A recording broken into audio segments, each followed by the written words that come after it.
Želim prvo svojim curama čestitati ulazak u finale. Mislim da smo danas bile prave u obrani i postizali smo brze golove uz puno rotacija i svježinu koju smo imali kroz cijelu utakmicu. Mislim da smo radi toga postigli toliko golova i ništa, u subotu nas čeka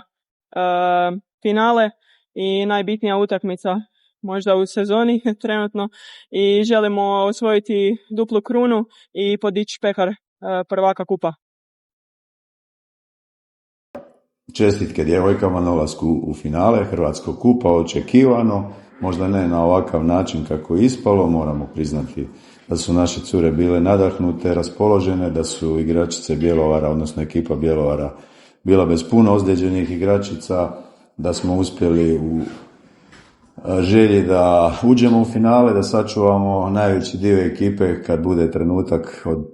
eventualnih problema, nekakve ozljede, da su igrale djevojke koje igraju i manje, da su odgovorile na to sve jako dobro i na kraju ostvarili visoku pobjedu. Mi smo došli naravno ovdje da uđemo u finale,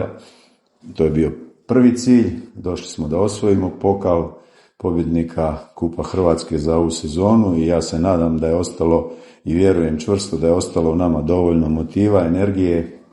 snage da u subotu najvjerojatnije protiv Lokomotive u finalu pružimo jednu dobru utakmicu i da ponovimo uspjeh od prošle sezone kao osvajači ili osvajačice Kupa Hrvatske.